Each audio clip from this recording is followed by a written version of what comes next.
In preparation for the big move, I'm bringing a lot of my container grown plants and flowers up here to the allotment and just planting them out. And I'm doing that for two reasons. First of all, I'm not quite sure where I'm going to keep them at the new house. And second of all, I'm trying to get rid of a lot of these plastic pots that I'm using, and I have a few of them still at the house. I'll be taking them to the recycle center afterwards and see if anyone else wants to use them, and then from here on out I'm going to try to focus on using more natural containers, so ones made out of wood or terracotta and the like. There's been a lot of other things that I've been doing to prepare for the move as well.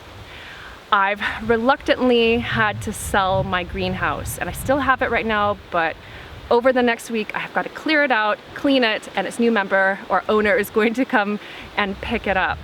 And I had to do that because it's just going to be too difficult to get it in one piece back into the garden, and we just are running out of time.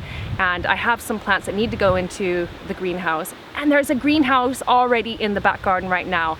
And I was gonna give it away, but it turned out that the guy who wanted it, he only really wanted it for the glass anyway, to repair his own greenhouse. So I'm keeping it, and my plants are gonna go in there temporarily, and then I'm going to probably get a new greenhouse next year. So very excited about that. Would you look at that? It's August and I have strawberries. That's because I have Bois strawberries growing in this patch, and if you look closely you'll see that a lot of them are back in flower. And there's different types of strawberries, and everbearing varieties will form flowers and fruit throughout the year, so they don't have just one season.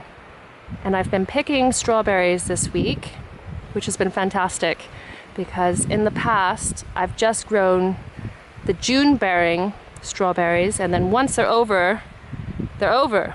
And when you dedicate an entire bed to strawberries like I've done, that's a lot of wasted real estate if they only really produce food at one time. So I'm going to be looking into actually finding some more everbearing types to plant in here this next year. This week on lovelygreens.com I shared how I built this pallet trellis for growing cucumbers, and actually you saw me put this together earlier this year, and look at the cucumbers, they're doing really great. And I've been going underneath here to pick them. Now I just picked a whole lot of them a couple days ago, so we won't see too many under here. There's one though, just here. And it's touching the ground, which is all right. But the idea is that they kind of dangle from further up, which the other ones were doing. Head over to lovelygreens.com and check that out. You'll see more pictures. There's another one up there.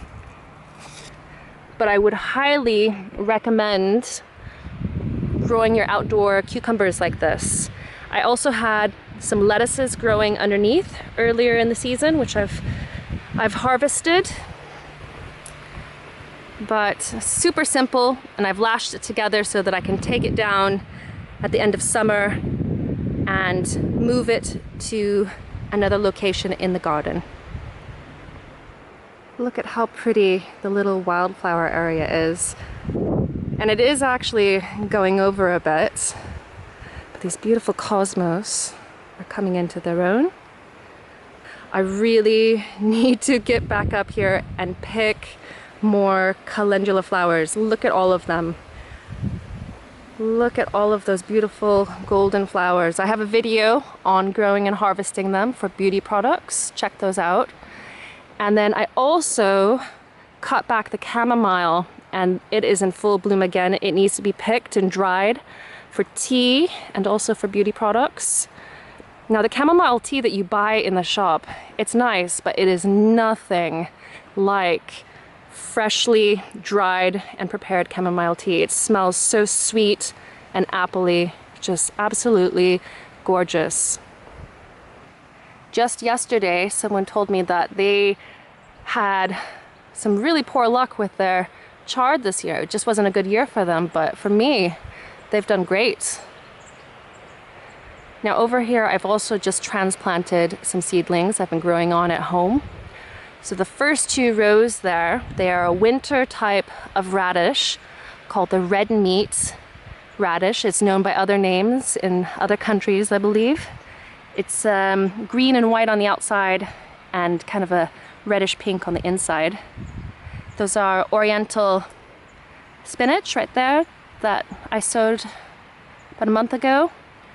And then on the far side, there's some pak choi and more Chinese broccoli that I've just transplanted. And those big guys there, those are a type of French turnip, and I've just pulled some out here, so we'll have a closer look at them. They are a lovely yellow turnip, fantastic roasted. I've got some kohlrabi here. These ones are a little bit past their best by harvesting date, but they'll still be fine roasted. The dahlias. The dahlias I grew from seed this year, and they're a pom-pom mix. And a lot of people, I would say most people, actually start their dahlias off from the tubers, but you can grow them from seed, and this is proof that they will flower in their first year as well.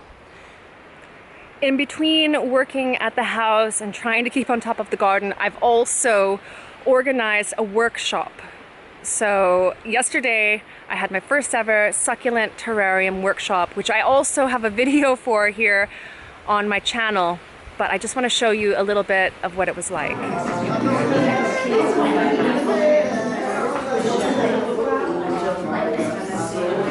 So we have Tasha here from the Cookie Dough, who's usually making very creative cookies. What have you been making today? I've been making a teardrop terrarium. Oh, let's have a look. Little succulents. I'm just about to put my little mushroom in. Oh, fantastic. Where are you going to put it? I think over here somewhere. Ooh. Obviously a lot tidier than that. Gosh, I've been stressing about this day because it's just so busy with the house right now, but it looks like everyone's having a great time. They're building their terrariums, no problem. We've got some funky tunes on, and yeah, looking forward to doing the next one. They look so similar. You know, some people might be apprehensive looking at a wall full of seed packets. Choosing a paint color, this is daunting. And we've got Je m'appelle Missy for the hallway. It's still wet, but I've just painted some of that new paint, Je m'appelle Missy, gosh, what a name, on the wall here in the hallway. And it's lovely. It's kind of a warm, soft cocoa color, so it's more kind of brown than anything else. Not sure if that's coming through in the video. And the plan is to paint the hallway that color, and it will finish to a matte finish, and then also use it to paint the dining room. So the kitchen here, the plan right now, which is always changing, is that we're going to keep it for now and do a full kitchen renovation when we have the funds. And in the meantime, flat white paint for the walls. I've also gotten some special paint to paint the cupboards white, and it'll be a matte finish. And then also to paint the tiles white as well. So it's all white, white, white. And then I will have plants in here and other decorations to give splashes of color. And then the dining area, with its fancy ceiling fan, which we're going to remove. This is going to be that Je m'appelle Missy color. And you can see a little of the outdoors there as well. I will get to the growing space outside in next week's video. I had to do some adjusting to be able to get this out, but this is going to be the new flooring that will be in my workroom, the lounge, the bedroom, the hallway, and actually also the bathroom as well. It's really nice. It's a nice kind of neutral, cool colored finish.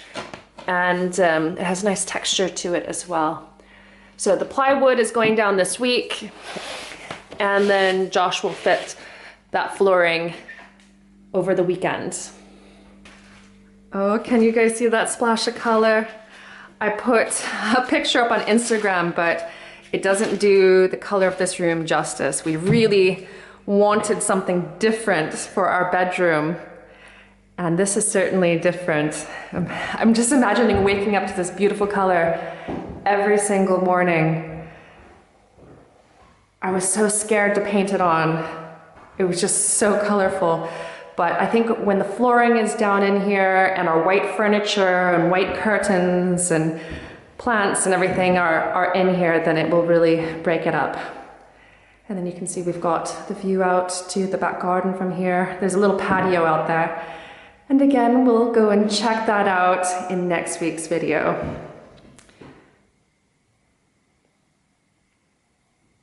The lounge is pretty much finished as far as painting.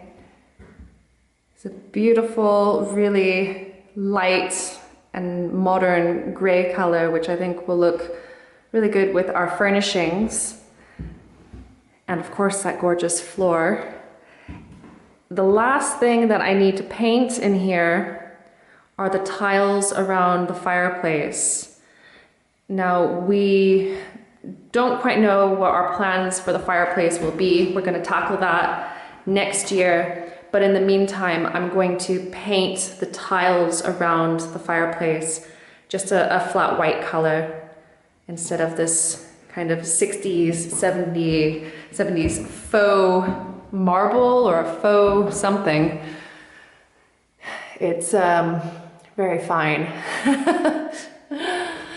And you know what? I love that gray color so much that I decided to paint my workroom the same color. Now I've got some blue pieces of furniture which will look good, I think, against this wall. It needs another coat, so that is one of my jobs tomorrow afternoon. And we're also having to get some skirting boards. We actually bought some yesterday, but they turned out to be the wrong size. So we have to find the correct size. And then you'll notice that there is a wardrobe in the middle of my workroom. We tore out the built-in kind of wall units that were quite big and dated. And I got this for free. Josh was working on a job. Let me just pull this wallpaper stripper thing out. So he was working on this job, and one of the other guys was saying that they had to go and basically clear all the furniture out of a flat in Douglas, and all of it was going to the tip. Like, seriously, it needed to go so quickly that they didn't have a chance to sell it. And I actually saw something very similar going for, I think it was 150 pounds, being sold on Facebook. So I'm really pleased about getting this for free, and I'll be building some shelving units inside for storage. So by next week, I think that the house is going to look even more different, more finished, because that is going to be the week that we need to be moving into here. So the plan is to basically work really hard this coming week in the evenings, and I'm taking a couple half days to just come up here and do some more of the painting. And then I will be moving on to the garden. And it's going to be quite the project. I'm not going to be doing it all in a month like the house.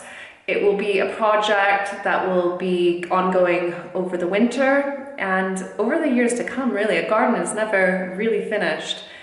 But I'm excited to show you the growing space. It's just a little garden, but perfect for home. I have the allotment garden, which is quite big. So it's going to be a great opportunity to create kind of a cottage garden back there and to grow some veggies that are just much more convenient to nip outside and pick on the go. So things like the herbs and greens and other things that have just been kind of a mission to go up and pick from the allotment when I need them. So tune in next week to see the growing space and also an update on the house. And please give me a thumbs up if you enjoyed this video and let me know what you think of the house so far. What do you think of that blue for the bedroom? And I will see you next week for another video here on the Lovely Greens YouTube channel. I'll see you then. Bye.